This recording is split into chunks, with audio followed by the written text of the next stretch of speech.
ada beberapa hal yang berkaitan dengan pembukaan dalam sebuah ceramah, dalam sebuah pidato.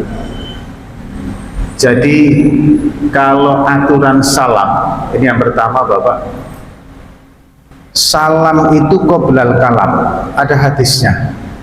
Jadi kalau setiap sesuatu perkara itu kan dimulai dengan basmalah. Mau ganti baju pakai basmalah, pakai songkok basmalah, semuanya dimulai dengan basmalah.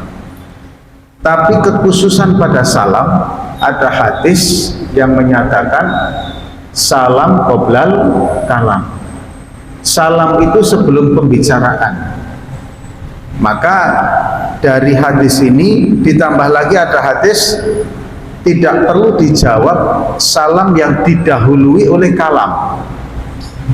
Maka dari beberapa hadis ini sebagian ulama memberikan satu arahan penafsiran bahwa antara basmalah dengan salam dalam sebuah pembukaan itu duluan salam.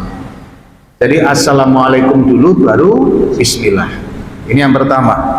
Tapi Pak Ustadz, kenapa kok ada kadang yang membaca basmalah dulu sebelum salam? Misalkan pertanyaan seperti itu. Ya mungkin ada banyak faktor lah. Yang pertama, dia berpijak kepada faktor hadis yang setiap perkara dimulai dengan basmalah. Mungkin itu. Faktor yang kedua, mungkin belum baca bagaimana aturan salam dan basmalah itu, atau mungkin ketidaktahuan. Nah, ini tidak digunakan untuk menilai orang lain. Ini tidak. Ingat hadirin, kemarin sudah kita bahas tentang keniatan menuntut ilmu. Salah satunya adalah jangan pernah berniat ketika kita menuntut ilmu untuk mengelabui orang-orang bodoh, untuk memposisikan diri sehingga kita di pandangan para alim ulama ternampak atau terlihat pandai, untuk mendekati para penguasa, yang terakhir untuk mencari dunia. Itu ilmu agama jangan sampai dicari dengan niat itu.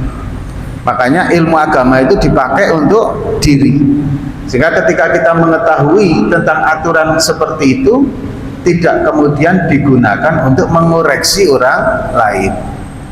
Ya biar sajalah yang memakai itu loh Pak.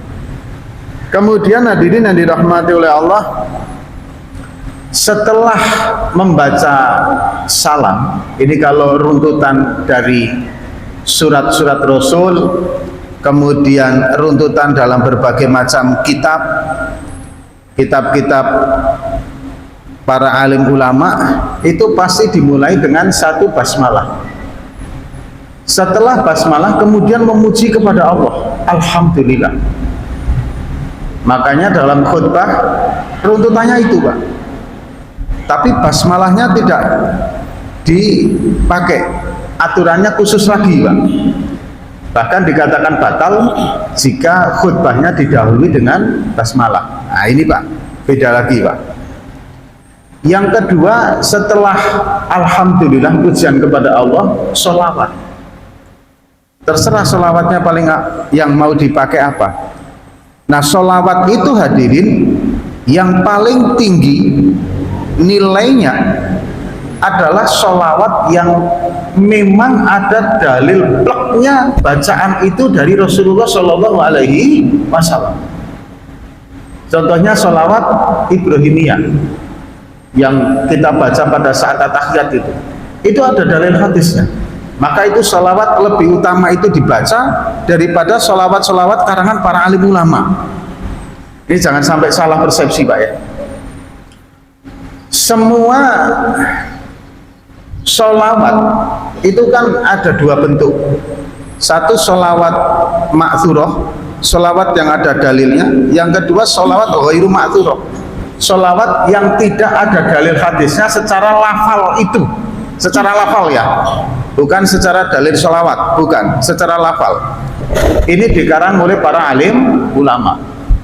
semuanya boleh dipakai, tapi lebih diutamakan adalah sholawat yang lafalnya memang ada yang langsung plek dari Rasulullah Shallallahu Alaihi Wasallam.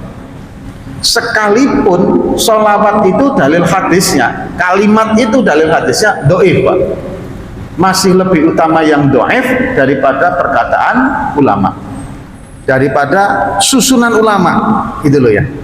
Jangan sampai kepleset ini. Kalau salah plesetnya nanti akhirnya banyak persepsi yang salah ini. Kemudian setelah itu baru membaca amma ba'du. Nah, ini runtutan di dalam pembukaan. Apakah jenengan ketika mau menulis kitab atau jenengan ketika mau berpidato, runtutannya itu. Baru kemudian ada dalil hadis dan ada dalil Al-Qur'annya.